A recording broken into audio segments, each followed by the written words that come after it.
겁니다. 알겠습니다. 자, 안희정, 이재명 지사와 시장을 얘기하기 앞서서 이 두 분이 받은 표가 과연 본선에서 어디로 갈 거냐? 이것도 관전 포인트 아닌가요? 예. 두 후보의 역할까지 좀 연관지어서 봐야 될 것 같은데요. 예. 일단 지금 막상막하였는데 이들이 차기에 누가 더 앞서갈 수 있느냐는 남은 본선에서 어떤 역할을 하느냐에 또 딸려 있는 것 같습니다. 그러니까 이 본선에서 남의 일 보듯이 한 어떤 이 후보에 대해서 국민들은 좀 더 지지를 거둘 가능성이 크고, 예. 제 일처럼 좀 더 나서는 그 후보에게 더 관심이 집중될 것 같아서, 그리고 아까 말씀하셨던 그들을 지지했던 어떤 지지자들이 얼마나 딸려올 것인가, 이것도 물론 그 후보가 그렇게 하는 역할에 따라서 다 오는 건 다 올 수는 없겠지만, 그래도 그 부분에 있어서는 후보의 예. 어느 정도 적극적이느냐에 따라 다를 것 같고, 특히 제가 봤을 때는 안희정 지사의 역할이 중요한 것 같습니다. 왜냐하면 이 당선 가능성이 이제 경선에 이길 가능성이 떨어지면서 급격히 지지세가 빠지는 게 나타나지 않았습니까? 예. 그리고 그 지지세가 바로 안철수 전 대표에게 갔었는데 그 남은 기간에도 아직까지 또 남아있는 것 같습니다. 이 기간 동안 얼마나 더 적극적으로 역할을 하느냐에 따라서 지켜내느냐, 그리고 거기에서 어떤 본인의 향후 정치적 가능성도 열릴 것 같습니다. 왜냐하면 상대적으로 이재명 시장의 지지세는 아까 말씀하셨다시피 견고하지 않습니까? 예. 그리고 전통적인 지지층이고, 그래서 앞으로 큰 변동이 없는 한 계속 유지될 가능성이 큰데 이 안희정 지사의 지지세는 흩어질 가능성이 더 큽니다. 근데 그래서 본인의 어떤 그런 지지세도 모을 겸 좀 더 적극적인 역할이 요구되지 않나 싶습니다. 예.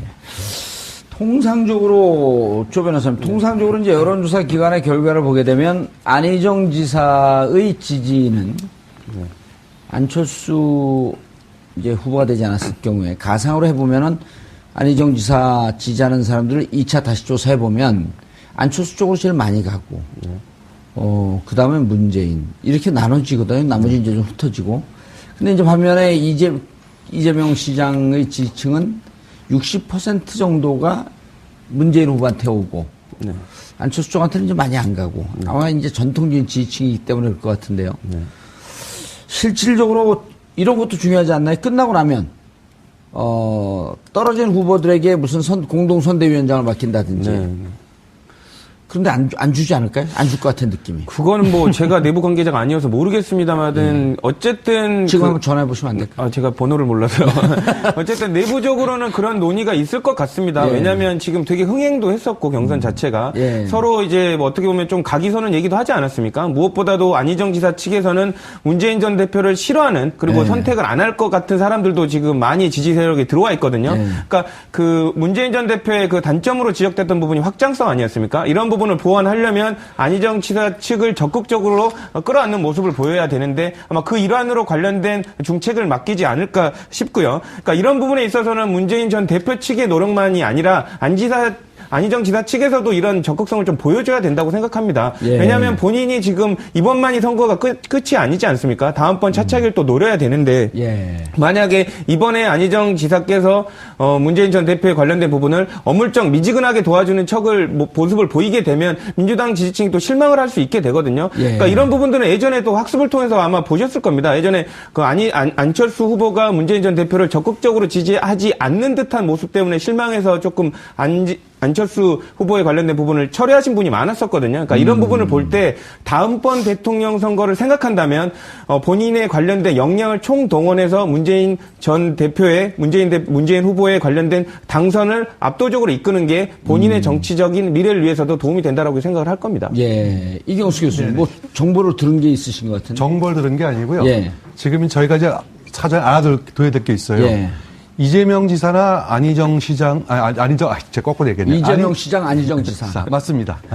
두 분은 현직 공무원이시거든요. 예. 이분들은 법적으로 선거대책기구에 들어갈 수가 없어요. 지지를 할 수가 없어요, 누구를. 그렇기 때문에. 들어갈 수 있죠. 아니, 못 들어갑니다. 사표 내면. 사표 내시겠어요? 보궐선거 해야 되는데. 그건 아니고 그래서 현실적으로 두 분은 선대기구에 모시고 싶어도 모실 수가 없는 입장입니다. 예. 그렇기 때문에 공은 누가 해야 되냐면 문재인 후보가 공을 떠하는 거예요. 두 분은 어떻게 할 수가 없으니까. 예. 예를 들어가지고 좀 상당히 경선 기간 중에서 상당히 뭐 껄끄러웠던 예를 들어가지고 박영선 의원. 예. 적극적으로 선대위원장으로 앉힌다든지 대신에 예를 들어가지고 그건 그 문재인 지지층에서 반대할 것 같은데. 그렇게 하면 안 되죠.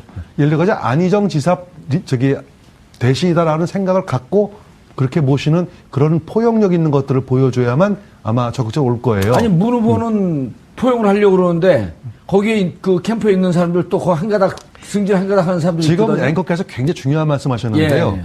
지금 아까 우리가 전반적으로 그 문재인 대세론을 얘기하면서 예. 과연 이게 끝까지 갈 것인가 말 것인가는 키포인트 중에 하나 바로 그거예요. 아직 그 얘기는 안 했어요. 할 예정이죠.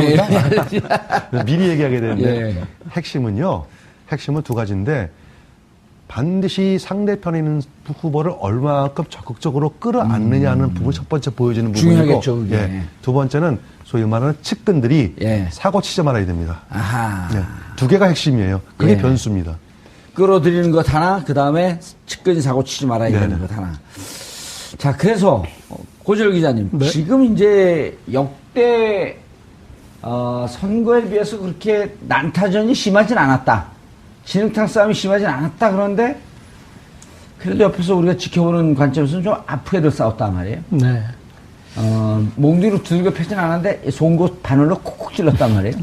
바늘 찌른 게도 아프거든요. 네. 그래서 하필일까요? 이제 특히 특히 안희정 지사를 지지했던 측. 이 지지자들의 어떤 그런 그 상처들이 분명히 있는 것 같습니다. 예. 그래서 이제 이 경선이 끝날 무렵에 임종석 비서실장이 그런 어떤 그 공격에 대해서 좀 자제하는 게 좋겠다. 뭐 그런 그래서 이제 선거 끝난 다음에 아니면 선거 와중에 다 끝나서 다 끝나서 자제하는 게 좋겠다.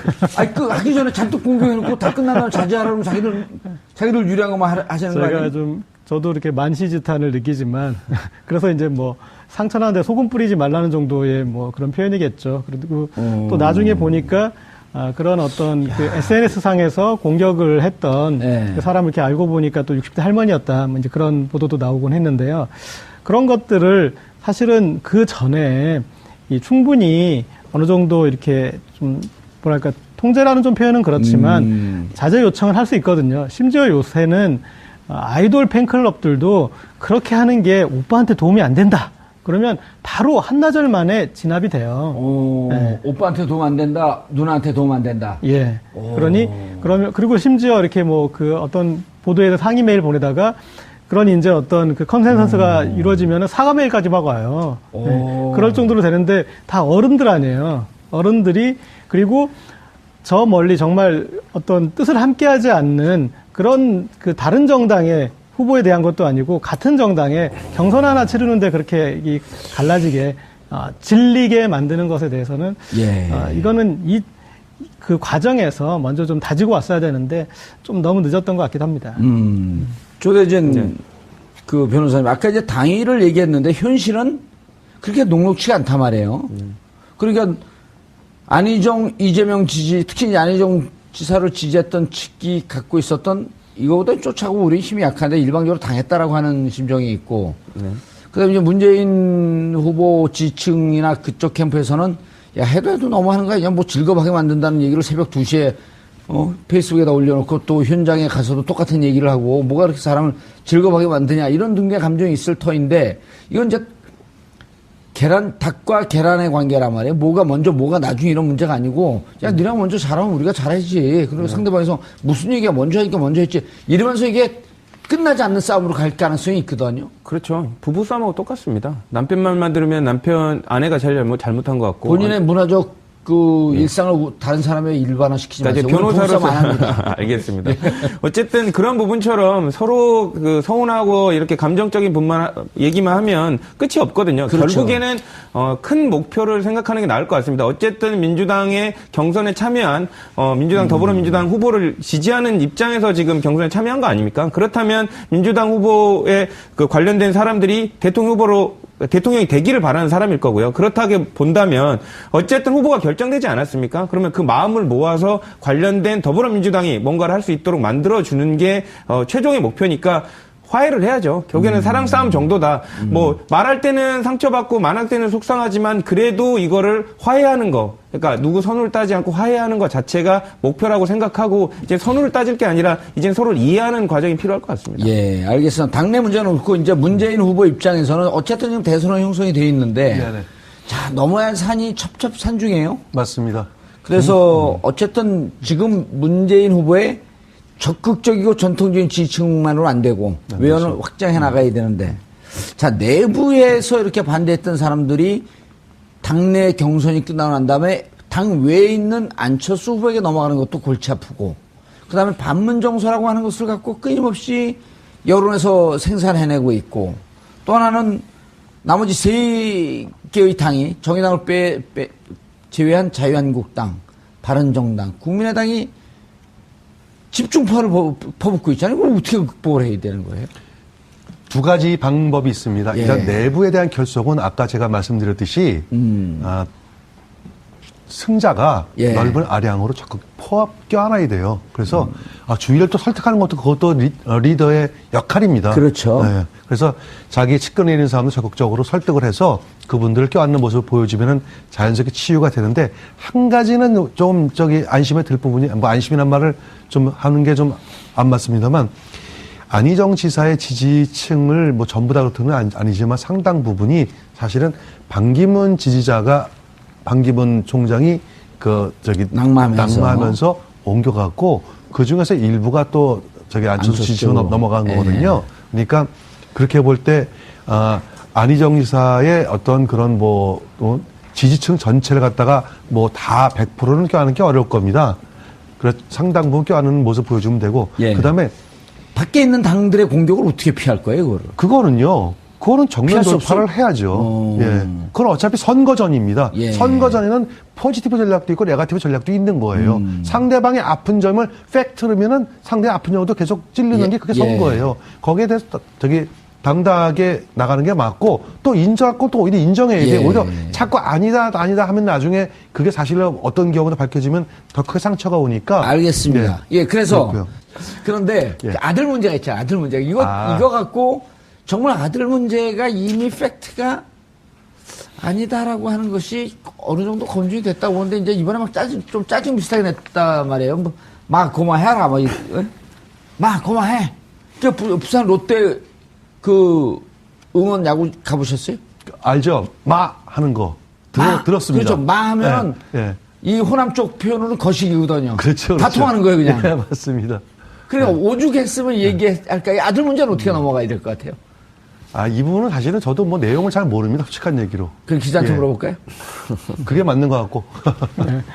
사실은 이제 아들 문제에 대해서는 일단은 국민들한테 감정법상으로는 조금 이렇게 약간 약이 오르는 사안입니다. 그러니까 그래요? 네, 거기에 당시에 7세인데 이렇게 아들이 그런데 이렇게 5급이라니까 이제 좀 높게 보시는 거죠. 이게 사실 5급 공무원이 아니라 이 공기업의 5급이니까 이제 다른 것인데 이제 그런데 이전에 참여정부 시절 때 입사한 건가요? 네. 근데 이제 이전에 여러 단계에서 그런 이제 검증이 이루어진 것도 맞고 근데 그리고 사실은 이 문재인 후보의 어떤 이제 팩트 검증에 대해서 가장 자세하게 이 설명한 사안이 이 사안이기도 합니다. 예. 네, 그래서 자세히 설명도 돼 있는데 그럼에도 불구하고 저는 후보가 더 친절할 필요가 있다. 아하. 더 적극적일 필요가 있다고 생각해요. 막 고마해는 지지자들 안에서만 통용될 수 있는 해법이에요. 예.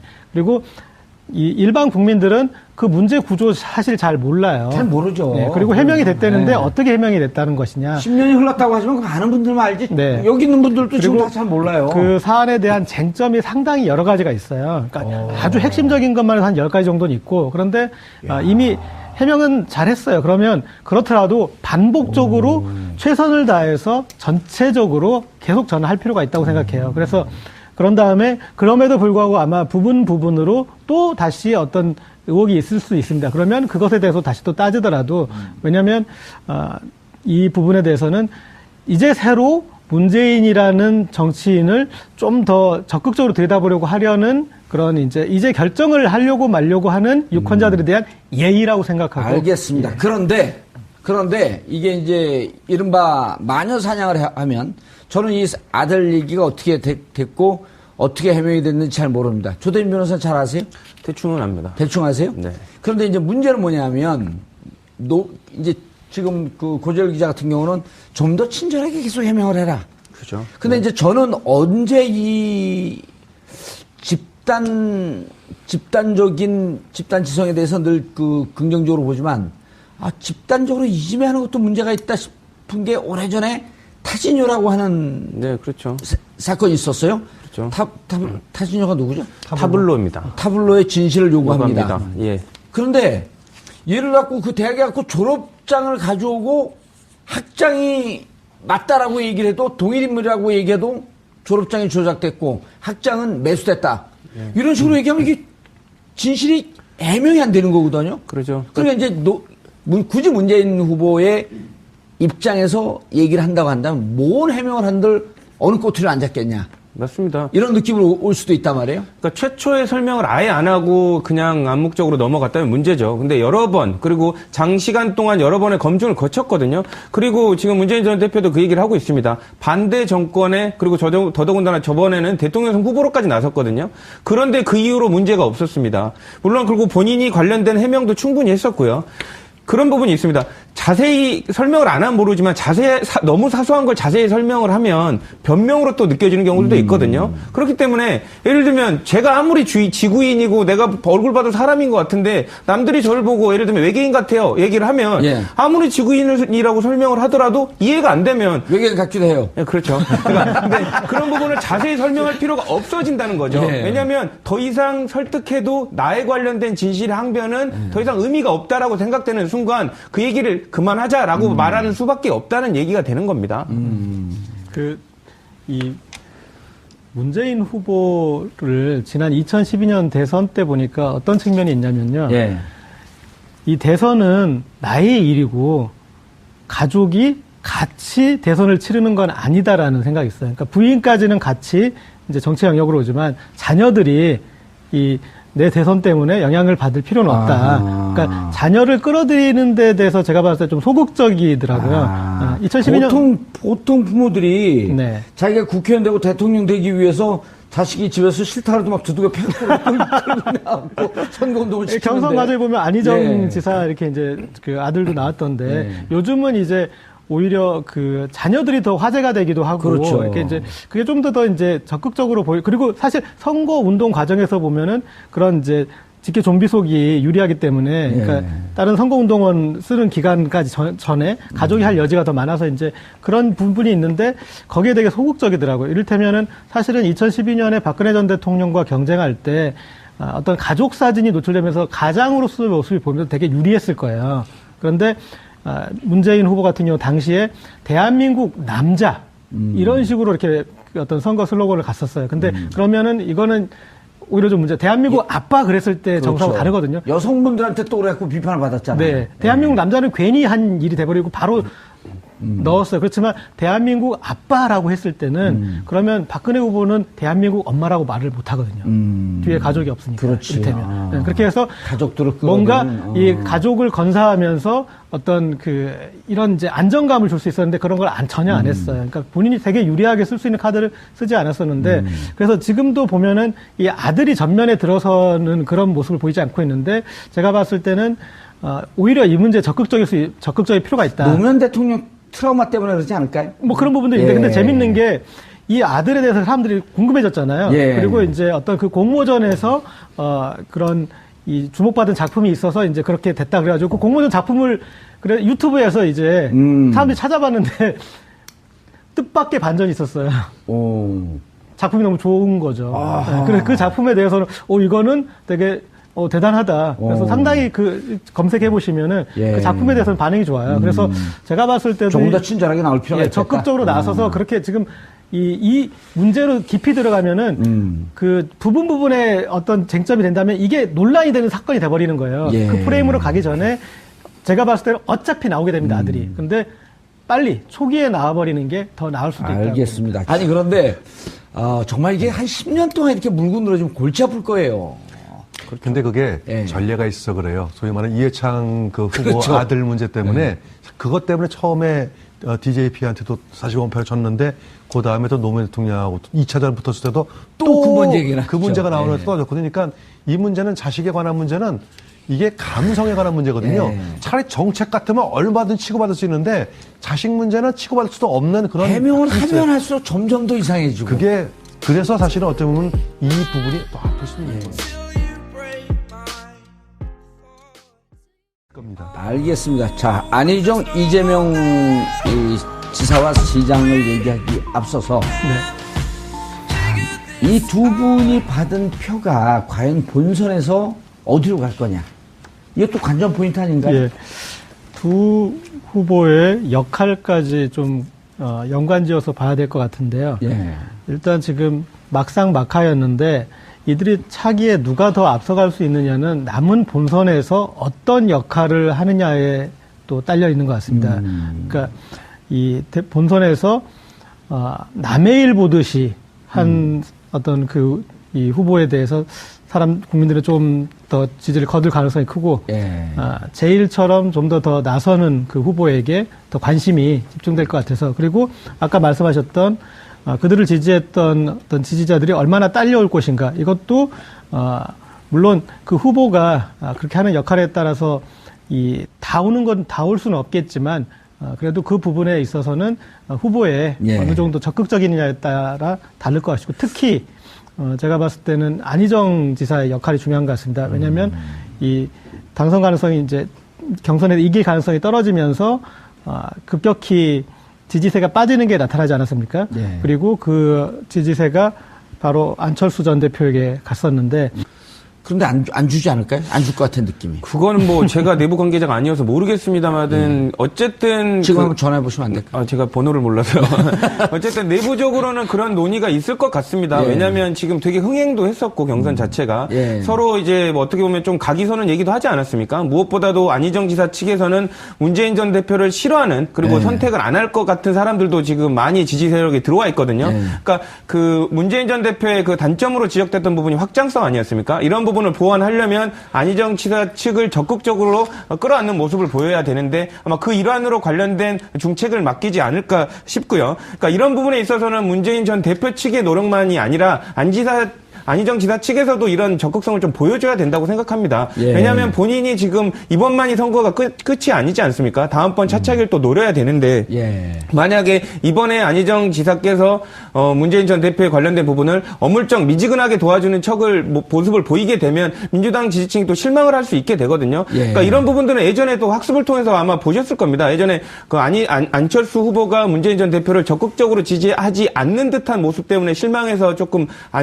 안철수 후보에 관련된 부분을 철회하신 분이 많았었거든요. 그러니까 이런 부분을 볼 때 다음번 대통령 선거를 생각한다면 본인에 관련된 역량을 총동원해서 문재인 전 대표의 문재인 후보에 관련된 전반적으로 그 문재인 대세론을 얘기하면서 예. 과연 이게 끝까지 갈 것인가 말 것인가는 키포인트 중에 하나 바로 그거예요. 아직 그 얘기는 안 했어요. 할 예정이에요, 저희가?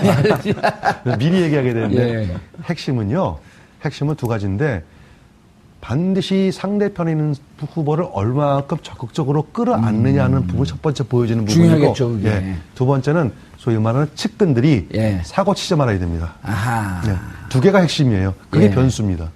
끌어들이는 것 하나, 그 다음에 측근이 사고 치지 말아야 네네. 되는 것 하나. 자, 그래서 고재열 기자님, 네. 지금 이제 역대 선거에 비해서 그렇게 난타전이 심하진 않았다. 진흙탕 싸움이 심하진 않았다. 그런데 그래도 옆에서 우리가 지켜보는 관점에서는 좀 아프게들 싸웠단 말이에요. 네. 몸 뒤로 두들겨 패진 않았는데 송곳 바늘로 콕콕 찔렀단 말이에요. 바늘 찌른 게 더 아프거든요. 네. 그래서 아플까요? 이제 특히 특히 안희정 지사를 지지했던 측. 이 지지자들의 어떤 그런 그 상처들이 분명히 있는 것 같습니다. 예. 그래서 이제 이 경선이 끝날 무렵에 임종석 비서실장이 그런 어떤 그 공격에 대해서 좀 자제하는 게 좋겠다. 그래서 언제 선거 전 끝난 다음에 아니면 선거 와중에? 다 끝나서. 다 끝나서 자제 된 당선을 압도적으로 이끄는 게 본인의 정치적인 미래를 위해서도 도움이 된다라고 생각을 할 겁니다. 예. 이경수 교수님, 뭐 정보를 들은 게 있으신 것 같은데. 정보를 들은 게 아니고요. 예. 지금 저희가 이제 사전에 알아둬야 될 게 있어요. 예. 이재명 지사나 안희정 시장, 제가 거꾸로 얘기했네요. 이재명 시장, 안희정 지사. 맞습니다. 예. 두 분은 현직 공무원이시거든요. 예. 이분들은 법적으로 선거대책기구에 들어갈 수가 없어요. 지지를 할 수가 없어요, 누구를. 그렇기 때문에 들어갈 수 있죠. 아니 못 들어갑니다. 아니, 사표 내면. 사표 내시겠어요? 보궐선거 해야 되는데. 그건 아니고 그래서 현실적으로 두 분은 선대기구에 모시고 싶어도 모실 수가 없는 입장입니다. 예. 그렇기 때문에 공은 누가 해야 되냐면 문재인 후보 공을 떠하는 거예요. 두 분은 어떻게 할 수가 없으니까. 예. 예를 들어 가지고 좀 상당히 경선 기간 중에서 상당히 뭐 껄끄러웠던 예를 들어 가지고 박영선 의원. 예. 적극적으로 선대위원장으로 앉힌다든지 대신에 예를 들어 가지고 그건 그 문재인 지지층에서 반대할 것 같은데? 그렇게 하면 안 되죠. 예를 들어 가지고 안희정 지사 대신이다라는 생각을 갖고 그렇게 모시는 그런 포용력 있는 것들을 보여줘야만 아마 적극적으로 올 거예요. 아니, 문 후보는 포용을 하려고 그러는데 거기에 그 캠프에 있는 사람들 또 그 한가닥 승진 한가닥 하는 사람들이 지금 있거든요. 앵커께서 굉장히 중요한 말씀하셨는데요. 예. 지금 아까 우리가 그 남은 기간에도 아직까지 또 남아있는 것 같습니다. 이 기간 동안 얼마나 더 적극적으로 역할을 하느냐에 따라서 지켜내느냐. 그리고 거기에서 어떤 본인의 향후 정치적 가능성도 열릴 것 같습니다. 왜냐하면 상대적으로 이재명 시장의 지지세는 아까 말씀하셨다시피 견고하지 않습니까? 예. 그리고 전통적인 지지층이고 그래서 앞으로 큰 변동이 없는 한 계속 유지될 가능성이 큰데 이 안희정 지사의 지지세는 흩어질 가능성이 더 큽니다. 근데 그래서 본인의 어떤 그런 지지세도 모을 겸 좀 더 적극적인 역할이 요구되지 않나 싶습니다. 예. 통상적으로, 조 변호사님, 통상적으로 이제 여론조사 기관의 결과를 보게 되면 안희정 지사의 지지는 안철수 이제 후보가 되지 않았을 경우에 가상으로 해보면은 안희정 지사 지지하는 사람들을 2차 다시 조사해보면 안철수 쪽으로 제일 많이 가고, 그 다음에 문재인. 이렇게 나눠지거든요. 나머지 이제 좀 흩어지고. 근데 이제 반면에 이재명 시장의 지지층은 60% 정도가 문재인 후보한테 오고, 안철수 쪽한테는 이제 많이 안 가고, 아마 이제 전통적인 지지층이기 때문에 그럴 것 같은데요. 실질적으로 이런 것도 중요하지 않나요? 끝나고 나면, 떨어진 후보들에게 무슨 공동선대위원장을 맡긴다든지,